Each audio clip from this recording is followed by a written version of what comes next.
Dans ce paragraphe 3, je vois la sanction à la réalisation de travaux réalisés sans autorisation d'urbanisme, alors que celle-ci était nécessaire. Donc, c'est le titre du paragraphe, sanction à la réalisation de travaux réalisés sans autorisation d'urbanisme. Donc, j'ai vu dans la vidéo précédente que un certain nombre de travaux sur des constructions nouvelles, constructions existantes, étaient soumis à autorisation d'urbanisme, permis de construire ou déclaration préalable.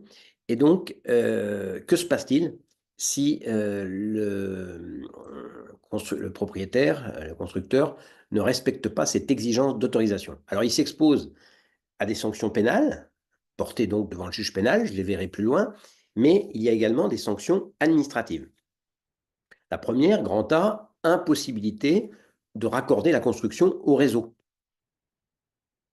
C'est l'article L111-12 du Code de l'urbanisme qui le dit. Les bâtiments locaux ou installations soumis aux dispositions, etc., c'est-à-dire aux exigences d'une autorisation, ne peuvent être raccordés définitivement au réseau d'électricité, d'eau, de gaz ou de téléphone si leur construction ou leur transformation n'a pas été autorisée ou agréée en vertu de ces dispositions. Donc celui qui construit irrégulièrement ne peut pas voir sa construction raccordée définitivement au réseau que cet article énumère, électricité, eau, gaz, téléphone. Je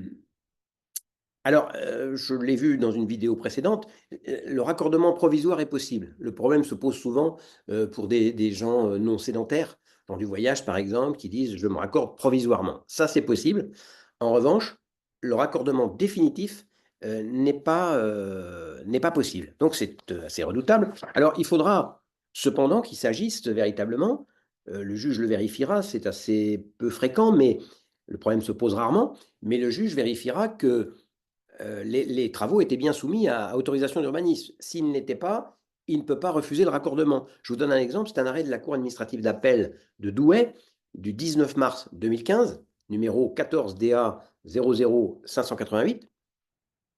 Et donc, dans cette affaire, le maire de Louveteaux, avec un T au bout, a refusé le raccordement au réseau d'électricité d'une maison.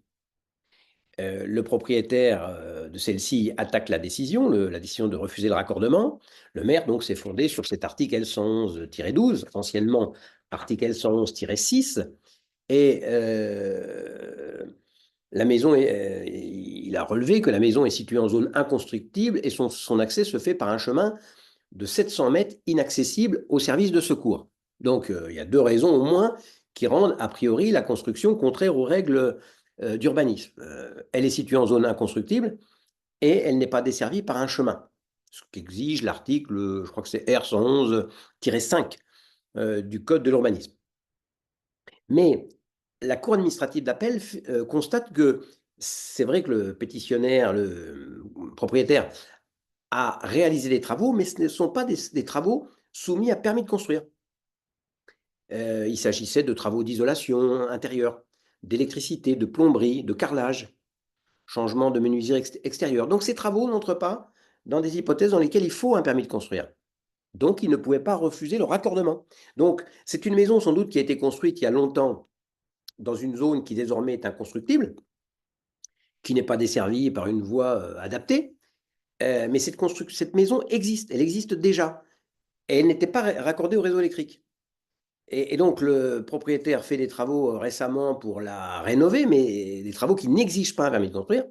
Donc, le maire ne peut pas dire « je refuse le raccordement parce que les travaux que vous venez d'entreprendre, vous les avez entrepris sans demander une autorisation d'urbanisme, puisque celle-ci n'était pas nécessaire. » Grand B, prescription. Donc, impossibilité de raccorder au réseau une construction qui a été réalisée en violation des règles d'urbanisme, mais il y a une prescription.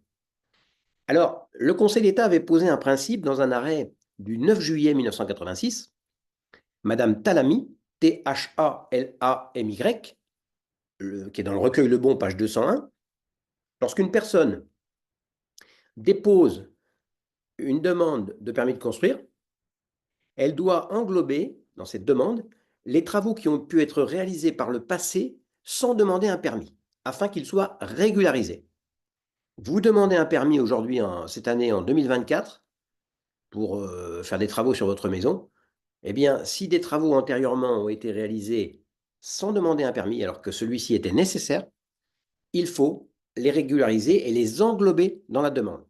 Ça peut être redoutable, hein, parce qu'on peut se retrouver dans une situation où les travaux ne peuvent pas être régularisés. Vous voyez, comme dans l'affaire précédente, la maison qui est dans une zone inconstructible. Elle a été construite sans permis. La personne demande la régularisation. Elle va lui être refusée puisque le terrain est en zone inconstructible. Et le Conseil d'État a jugé que la nécessité d'un permis de régularisation, de régulariser les travaux antérieurs, vaut même si le projet nouveau ne s'appuie pas sur la construction irrégulière. La Cour administrative d'appel de Marseille le rappelle, par exemple, dans un arrêt du 1er juin 2015, numéro 12 MA 04 672. Dans cette affaire, il s'agissait donc, il y a un acte de vente de 1912, la construction acquise par le pétitionnaire, il l'a acheté en 2009, pardon, et il a un acte de vente de 2012, à l'époque, de 1912, pardon. À l'époque, il s'agissait de bâtiments agricoles qui ont été édifiés avant la loi du 15 juin 43 qui exige le permis de construire, qui exigeait le permis de construire. Donc, on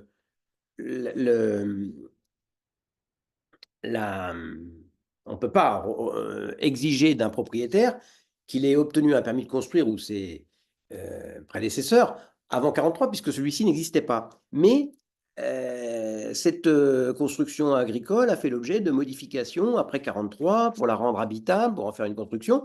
Donc, il fallait, lorsqu'en 2009, ou dans ces eaux-là, le nouveau propriétaire, en 2010, demande un permis de construire pour agrandir la maison, bah, il fallait déposer un permis pour l'ensemble des travaux qui, depuis très longtemps, ont été réalisés sans autorisation. Et le Conseil d'État précise également que les travaux portant sur une construction irrégulière ne peuvent être autorisés que s'ils réduisent l'illégalité ou s'ils sont étrangers aux dispositions méconnues. Je vous donne un exemple. C'est un arrêt du Conseil de la Cour administrative d'appel de Bordeaux du 13 juillet 2023.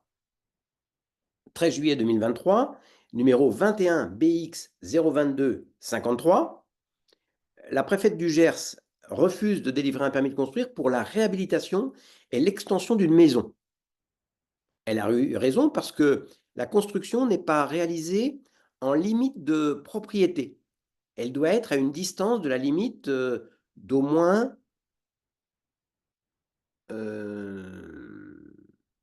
donc la construction n'a pas été réalisée donc en limite de propriété. Elle doit donc être à une distance de la limite d'au moins la moitié de sa hauteur. C'est une règle qui est fixée à l'article R111-17 du Code de l'urbanisme que j'ai vu déjà. Par exemple, si le bâtiment est à 2 mètres de la limite, il ne peut pas avoir une hauteur supérieure à 4 mètres. Ici, la maison présente une hauteur totale de 5 mètres 2. Et elle est implantée à 2 mètres de la limite. Donc, elle est trop haute.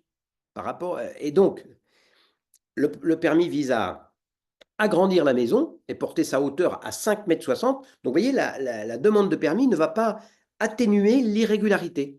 Le maire devait donc, le préfet ici, devait donc refuser le permis.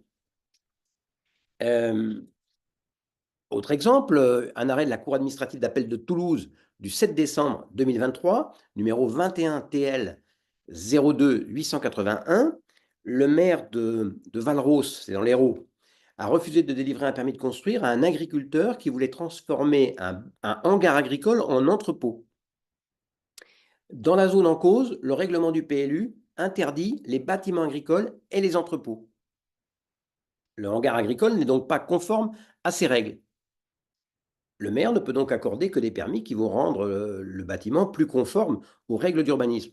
Or, les travaux que souhaite entreprendre l'agriculteur visent à en faire de ce bâtiment agricole un entrepôt. Or, les entrepôts sont interdits dans la zone en cause. Donc, le maire devait refuser le permis de construire. Alors, il y a une protection pour le propriétaire pour celui qui construit, c'est le dépôt de l'attestation d'achèvement des travaux. Je verrai ça dans une vidéo ultérieure. Une fois qu'une personne a obtenu un permis de construire, elle réalise les travaux, elle doit déposer une déclaration attestant l'achèvement des travaux. Et une fois que les services communaux ont reçu cette attestation, eh bien, la commune peut se rendre sur place pour vérifier que les travaux réalisés sont conformes au permis délivré. Jusqu'à il y a une quinzaine d'années, il y a eu une réforme, je ne sais plus quelle date, mais je crois que c'est il y a une quinzaine d'années, le récolement, c'est-à-dire la visite des lieux pour constater que les travaux étaient bien conformes au permis délivré, était obligatoire. Il ne l'est plus désormais. La commune peut se déplacer ou pas. Eh bien, passer 3 mois, 5 mois selon certains cas, si l'autorité compétente n'a pas fait de remarques à compter, donc 3 mois à compter du dépôt de l'attestation d'achèvement des travaux, la commune n'est pas venue sur place, n'a fait aucune remarque, passé 3 mois, elle ne peut plus contester l'irrégularité des travaux en cause. Donc, vous voyez, si ensuite la personne donc, qui a réalisé les travaux, qui a déposé son attestation, les services de la commune n'ont rien dit dans les 3 mois, cette personne, 3 ou 4 ans plus tard, décide d'entreprendre de nouveaux travaux, le maire ne pourra pas lui dire « Ah, vous devez englober dans votre demande de permis les travaux que vous avez réalisés il y a 3 ou 4 ans, car ils ne sont pas conformes au permis qui vous avait été délivré. » Argument irrecevable si la commune, à l'époque, n'est pas venue faire la visite sur les lieux pour contester la réalisation des travaux. C'est d'ailleurs pour ça que le juge financier qui examine la Chambre régionale des comptes, qui examine la gestion des communes, constate souvent que les communes ne procèdent pas assez au récolement. Vous voyez, par exemple, examinant la gestion de la commune de Bègles, la Chambre régionale d'Aquitaine constate que de 2015 à 2050, les décisions tacites, le permis né du silence de l'administration, est particulièrement important. Ça veut dire que souvent, le dossier n'a pas été examiné, c'est le silence qui fait naître une décision tacite, et qu'ensuite, il y a très peu de visites sur les lieux pour constater la conformité des travaux au permis délivré.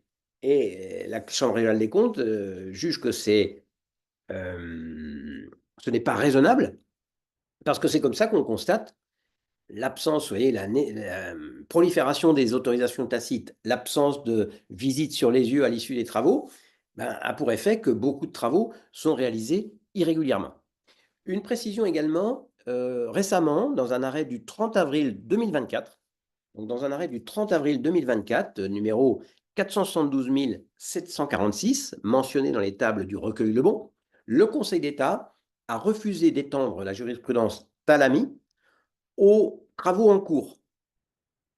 Vous voyez, dans la jurisprudence Talami que je suis en train de vous présenter, quelqu'un qui dépose une demande de permis de construire doit englober dans sa demande les travaux qui ont été réalisés dans le passé irrégulièrement.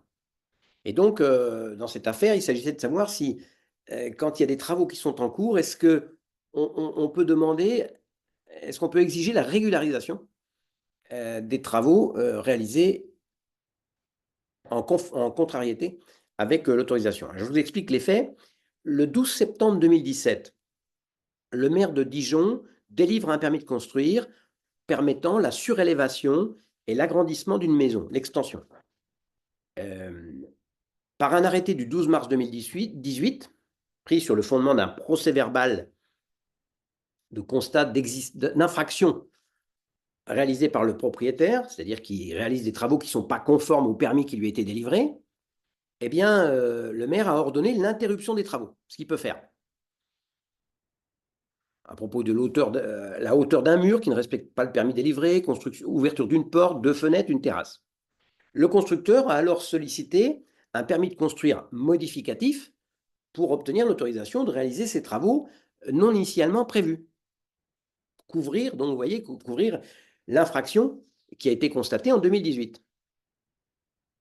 Et le maire a délivré le permis de modificatif le 27 mars 2019. Un voisin attaque ce permis et la Cour administrative d'appel a annulé le permis modificatif au motif que celui-ci ne régularisait pas tous les travaux non conformes au permis initial. Le propriétaire le constructeur en avait régularisé certains, qu'il avait englobés dans sa demande de permis modificatif, mais pas tous.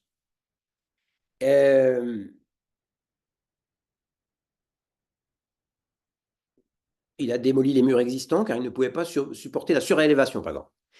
Alors, la question, c'est devait-il englober ces travaux supplémentaires, irréguliers, dans sa demande de permis modificatif? Le rapporteur public l'a déconseillé, le Conseil d'État l'a suivi.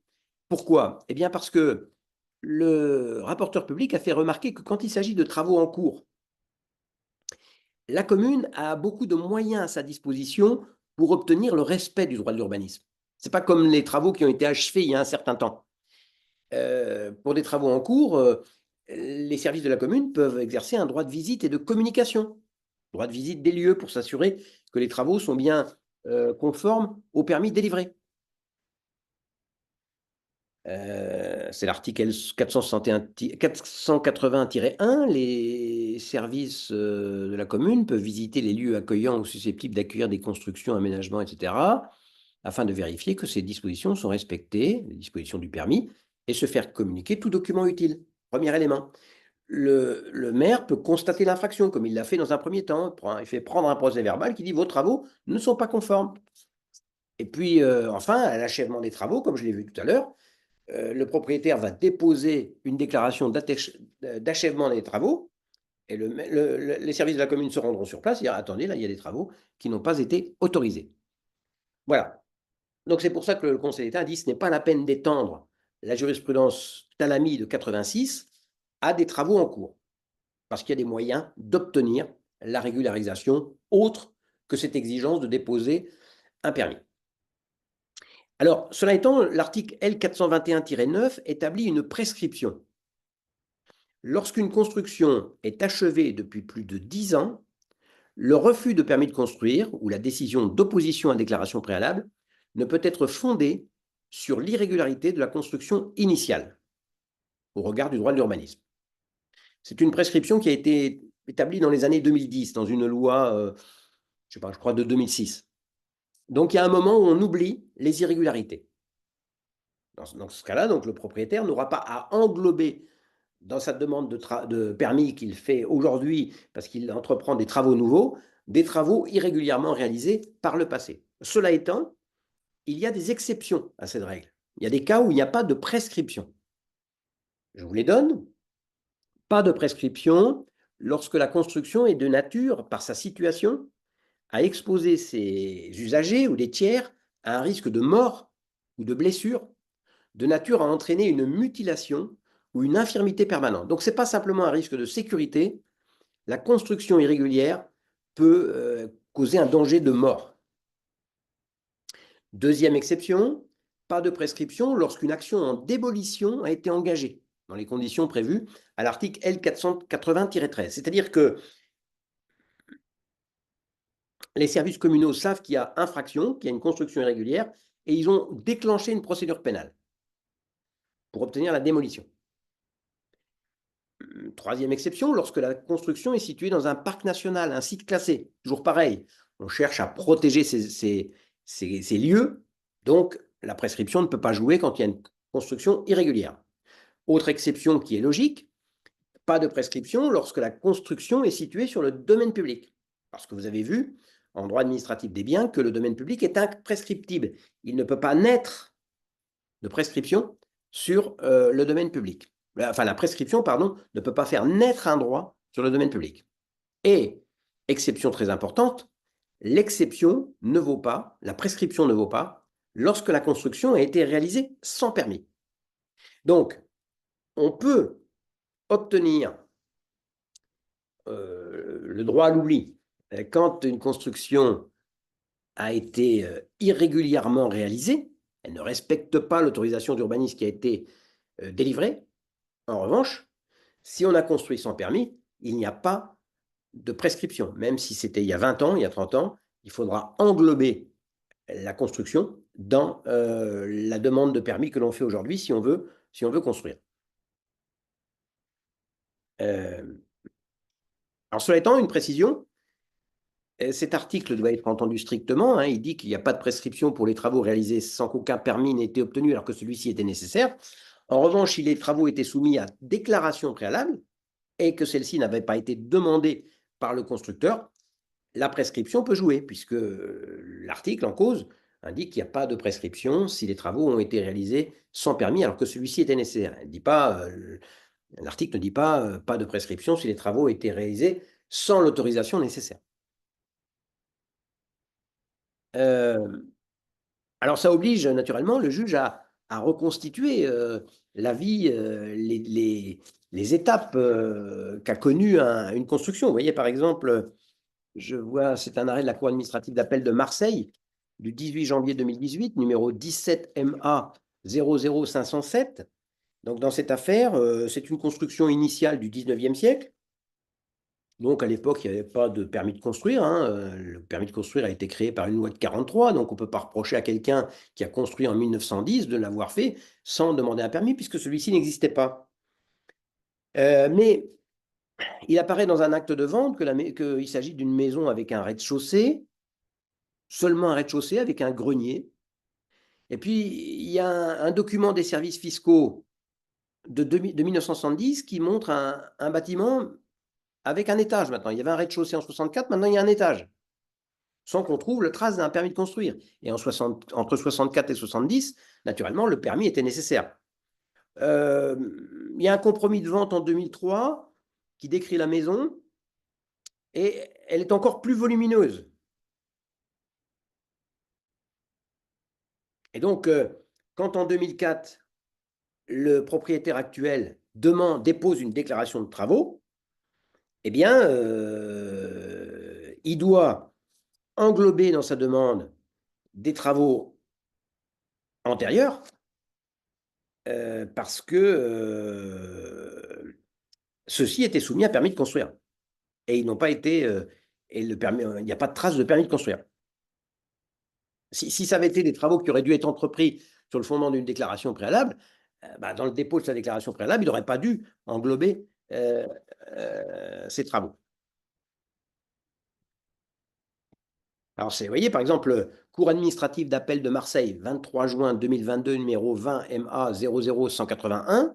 Je vous ai dit qu'en principe, les travaux de ravalement ne sont pas soumis à permis. Mais dans certains cas, ça peut être soumis à autorisation. Et dans ce cas-là, quand le propriétaire va vouloir faire le ravalement, il va devoir englober des travaux qui ont été réalisés par le passé irrégulièrement. Grand C, le maire peut, à certaines conditions, régulariser des travaux réalisés sans permis. Un propriétaire souhaite réaliser des travaux sur une maison. Il apparaît que sa maison a été construite sans permis de construire. Il doit alors déposer une demande de permis de construire pour englober les travaux qu'il veut réaliser aujourd'hui et la construction de la maison initialement. Mais il se peut que les règles d'urbanisme aujourd'hui ne permettent pas de délivrer le permis.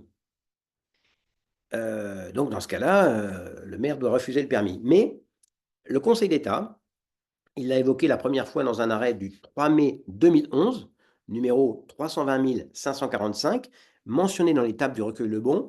Le Conseil d'État reconnaît au maire le pouvoir, à titre gracieux, d'accorder un permis de construire de régularisation pour une construction irrégulière. C'est-à-dire que normalement, il n'y a pas de droit à régularisation, mais à titre gracieux, le maire peut accorder la régularisation. Il faut que plusieurs conditions soient réunies. Il faut qu'il s'agisse d'une construction ancienne, à l'égard de laquelle, mais postérieure à 43, puisqu'avant 43, il n'y a pas de permis, aucune action pénale ou civile n'est plus possible pour contester cette construction. Il doit apprécier les différents intérêts publics et privés en présence au vu de la demande et autoriser parmi les travaux demandés pas tous les travaux, ceux qui sont nécessaires à la préservation et au respect des normes.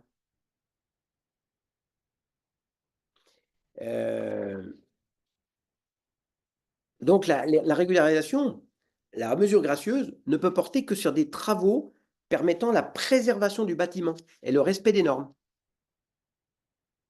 Et puis par ailleurs, cette faculté n'est pas ouverte quand la construction présente un danger. Alors, section 2 maintenant, autorité compétente pour délivrer le permis. Autorité compétente pour délivrer le permis. Le permis est délivré au nom de la commune par le maire si la commune est dotée d'un PLU ou même maintenant d'une carte communale. Auparavant, ce n'était pas automatique, mais depuis la loi du ALUR de 2014, dès lors que la commune est couverte par une carte communale, et à coup sûr depuis 2017, le maire délivre le permis au nom de la commune. Ça veut dire ça que s'il commet une faute dans la délivrance de cette autorisation d'urbanisme, de l'autorisation d'urbanisme, eh bien, c'est la responsabilité de la commune qui doit en répondre. Le maire délivre le permis au nom de l'État quand la commune n'est pas couverte par un document d'urbanisme.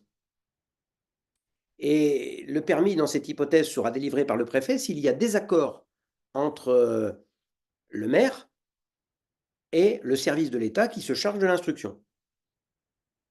Article R 422-1 du Code de l'urbanisme. Donc la commune n'a pas de PLU, pas de carte communale. Le maire délivre le permis au nom de l'État. C'est le service de l'État qui instruise.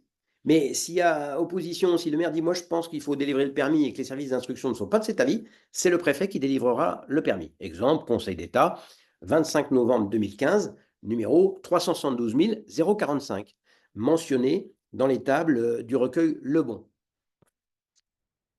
Et dans cette hypothèse, le préfet peut délivrer un permis même si le maire a émis un avis défavorable. Exemple, Cour administrative d'appel de Bordeaux, 10 décembre 2022, numéro 19 BX 03 581. Alors, il y a des hypothèses dans lesquelles la commune n'a pas de document d'urbanisme. Vous voyez, par exemple,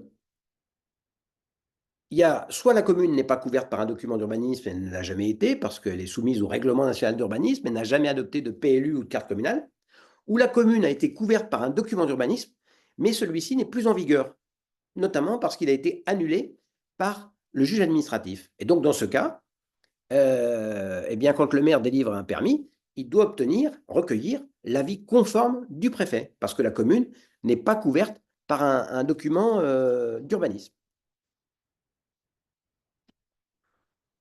Et c'est indiqué ainsi, hein, en cas d'annulation par voie juridictionnelle ou d'abrogation d'une carte communale, d'un PLU, ou de constatation de leur illégalité par la juridiction administrative ou l'autorité compétente, et lorsque cette décision n'a pas pour effet de remettre en vigueur un document d'urbanisme antérieur, c'est-à-dire que le juge administratif annule le PLU, ça a pour effet de faire revivre le document antérieur, le POS par exemple. Mais s'il n'y avait pas de POS, eh bien, on revient au règlement national d'urbanisme, et dans ce cas-là, la commune n'est pas couverte par un document d'urbanisme. Eh bien, le maire ou le président de l'EPCI à fiscalité propre recueille, s'il est compétent, recueille l'avis conforme du préfet sur les demandes de permis.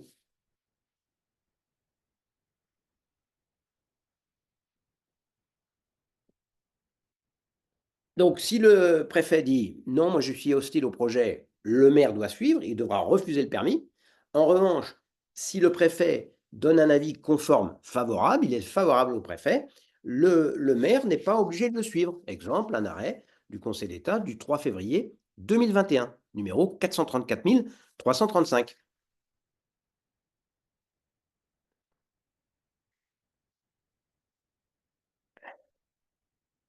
Alors, section 3, maintenant, l'instruction de la demande. Section 3, l'instruction de la demande. Je la verrai dans la vidéo prochaine pour faire une petite pause.